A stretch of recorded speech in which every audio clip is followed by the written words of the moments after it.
Saya sering juga mengikuti kajian-kajian Abuya di YouTube. Alhamdulillah kalau kajian-kajian fikih kita banyak menunya di mana-mana Ustaz. Cuman baru kali ini saya dapat artinya yang mendekatkan kita untuk lebih mengenal ruh berzikir. Yang saya ingin tanyakan adalah bagaimana cara dan kiat-kiat agar kita berzikir itu tidak hanya di lisan, kita tapi masuk ke kolbu.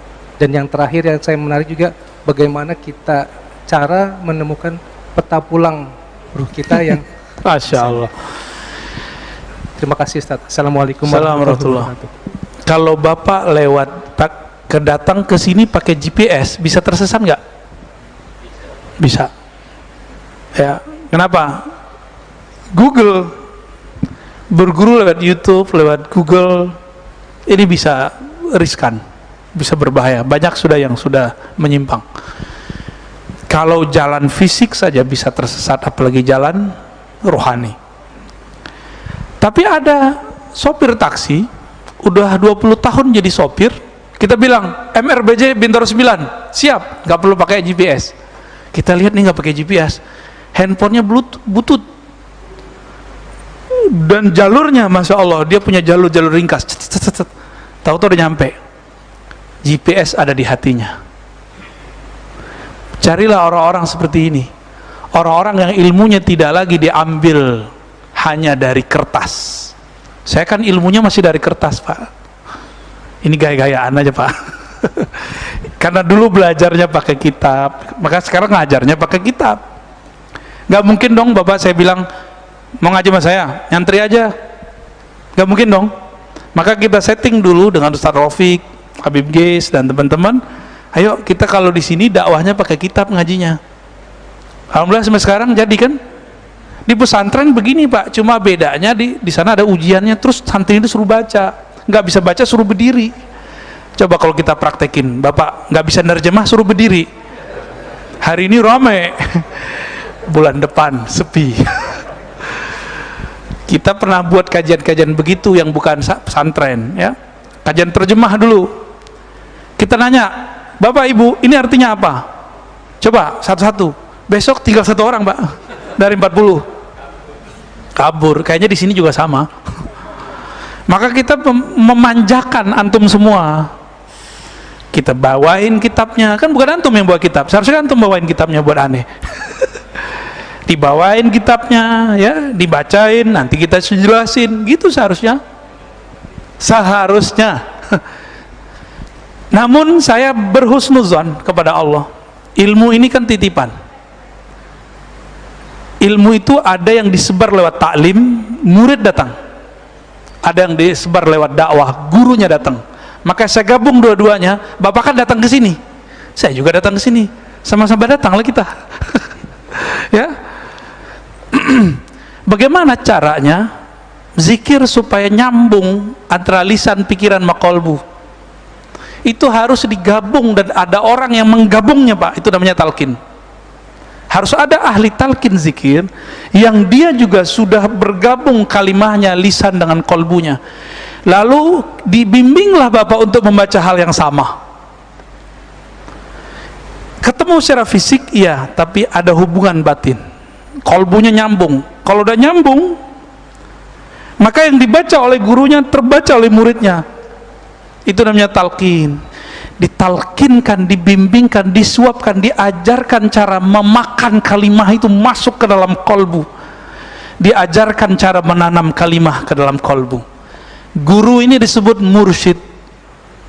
Mursyid ini dapat ijazah dari mursyid sebelumnya, dapat ijazah dari mursyid sebelumnya, terus sampai kepada baginda Rasulullah SAW, bersambung ijazahnya kepada baginda Nabi. Ini yang diajarkan oleh Sayyidina Ali. Beliau bertanya kepada Nabi, ya Rasulullah, tunjukkan aku, dullani ala aqrabit turuqi ilallah wa ashaliha, ya, tunjukkan aku jalan terdekat kepada Allah. Jadi Ali ini di saat orang minta wiridan, minta amalan, minta wiridan, minta amalan, Ali kan orang spesial, udah ponakan, udah saudara, sepupu, mantu, maka dia punya akses yang tidak dipunyai akses oleh orang lain. Apa kata dia, ya Rasulullah, beli dong jalan tol kepada Allah. Udah jalan tol ashal, lebih susah, lebih mudah. bahkan arfa darajatan, lebih tinggi derajatnya di sisi Allah. Maka tidak ada zikir di dunia ini kecuali jalur silsilah zikirnya melewati Sayyidina Ali karamallahu wajhah. Dan itu bukan Syiah, ya. Kebetulan sanad kita mirip aja sama mereka, tapi ini bukan, ini sanad Ahlussunnah. Lalu apa kata Nabi? Aksiru min dzikrillah, banyak-banyak aja zikir Ali. Apa kata Sayyidina Ali? Wahai Rasulullah, kalau itu saya tahu, banyak-banyak zikir saya tahu. Caranya gimana? Sama, antum tuh nanya tuh kayak Sayyidina Ali nanya tuh. Ya, jadi ternyata semua orang yang merindukan Allah dan Rasul pasti bertanya seperti ini, pasti mencari seperti antum itu. Ini kabar gembiranya bahwa sudah ada nur di kolbu. Nur itulah yang mencari jalan sekarang. Lalu dikatakan oleh Nabi, nah muncullah di situ teknik thariqah. Tapi kan di luar orang benci thariqah, Pak. Orang mengatakan thariqah syirik, thariqah khurafat. Kalau kita searching di YouTube yang muncul thariqah itu goyang-goyang gitu kan. Jadi nggak muncul yang aslinya. Ya. Maka saya yang tadinya orang harus datang ke kita talqin zikir itu kita anterin, kita ke Jambi, kita buka talqin zikir, tapi kepada kiai-kiai, ustadz-ustadz yang kira-kira dia sudah mencari lama, kolbunya mereka mau datang ke majelis kita itu sudah menghabuskan ego keilmuannya. Yang paling berat untuk talqin cuma satu, Pak, ego sama males. Dua-duanya kembar kan itu. Orang kalau ada ego kan males, masih muda gitu. Kemana-mana kita, ke Pekanbaru, ke Sumatera Barat, saya pulang kampung ya, kemana-mana yang kita sebar ini talqin zikir, tapi kepada orang yang tasdik. Modalnya cuma satu, tasdik, mempercayai, menerima guru kita bersambung silsilah ilmunya kepada Nabi sallallahu alaihi wasallam.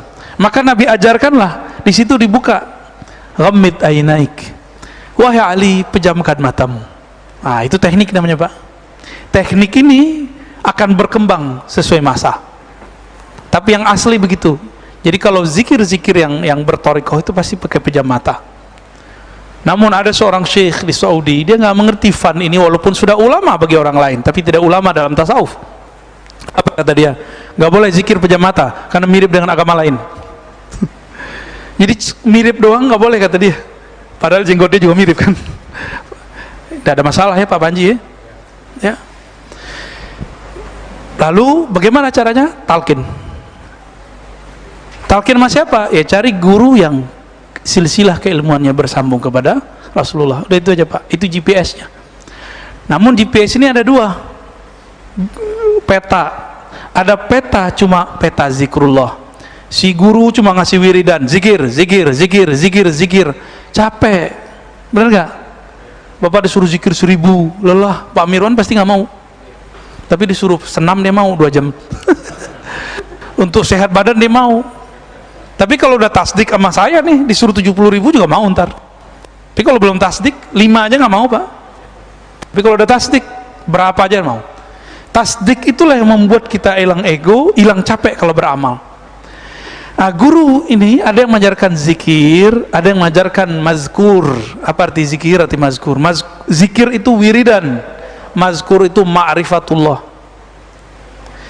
Saya kalau sudah kenal yang saya sebut, jangankan 70.000, 100.000 pun saya jabanin zikirnya.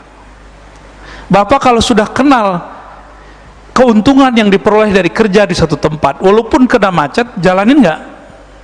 Jalanin, karena sudah tahu untungnya kalau sekali sebulan dapat gaji sekian, per event dapat keuntungan sekian. Kita jalani, Pak. Kenapa kita mau menjalani untuk urusan perut dan dompet bertahun-tahun? Sebelum pandemi kan bertahun-tahun belum ada Zoom. Kenapa untuk urusan kolbu Bapak nggak mau menjemput sampai ke seberang negeri? Tanda kalau tasdik belum ada. Tasdik itu aslul iman, pokok keimanan. Karena tasdik kurang, imannya goyang. Maka zikir nggak pernah bergetar. Ciri-ciri orang berzikir, surah Al-Anfal ayat 2, disebut nama Allah, kolbunya bergetar. Coba sebut nama Allah, bergetar nggak? Kan nggak bergetar, karena di kolbunya belum ada tasdik. Oh Ustadz, saya kan udah syahadat. Itu syahadat, persaksian. Tasdik belum. Tasdik urusan kolbu. Ini di dalam nanti akan ada semacam Navigator Pak, orang yang kolbunya bening dengan nama Allah, lalu mengenal yang disebut, dia akan mampu mengenali orang sejenis dengan dia. Kata Imam Yahya bin Mu'az Ar-Razi, para kekasih Allah itu dapat mencium bau kekasihnya yang lain, walaupun disembunyikan dengan pakaian yang tidak syar'i. Qutaib Alban kan dia pakai celana pendek Pak, celana pendek Pak. Untung mazhab dia bukan Syafi'i. Bagi orang Syafi'i dia nggak syar'i. Ya. Pipi sembarangan, sama Wan Sehan kan begitu. Tapi ini saksi teman saya, buang air kecilnya nggak bau, harum. Antum pasti nggak percaya. Ah, Rozi udah gila lagi katanya. Antum nggak akan percaya. Nabi itu ketika beliau dikandung ibunya Aminah, itu hampir setiap malam mimpi ketemu malaikat, ketemu Nabi. Kalau malaikat bawa makanan dari surga Pak, maka darahnya Nabi itu bukan darah dari sini. Itulah sebabnya kenapa darah beliau halal diminum sahabatnya. Beliau dibekam nih, habis dibekam, apa kata beliau, nih tanam darahnya. Mau udah ditanam, udah ditaruh, kayaknya ada nur di sini, makan aja kayak makan jeli Pak. Sampai ke Nabi, Nabi tanya, wahai sahabatku, apakah engkau telah menguburnya? Nabi pura-pura nanya, karena Nabi mencium ada bau darahnya di mulut orang ini. Wahai Rasulullah, sudah aku tanam, tapi di perutku. Sudah aku kubur di perutku. Apa kata Nabi? Perutmu tidak akan pernah sakit selama-lamanya. Maka nanti ada anak ibu-ibu bawa anak-anak sakit perut, itu orang ini dipanggil, kamu ludahin mulut anak ini, sembuh Pak. Itu pengobatan ala apa itu Pak dokter? Pak dokter yang jawab deh, aku nggak tahu jawabannya apa itu. Pengobatan ala apa itu Pak? Ala Nabi. Ya soalnya Imam Ibnu Qayyim nggak memasukkan piok meludah itu bagian dari ngobahatin, kecuali ruqyah, nggak masukin. Ya. Gitu Pak ya. Pak Birwan terakhir.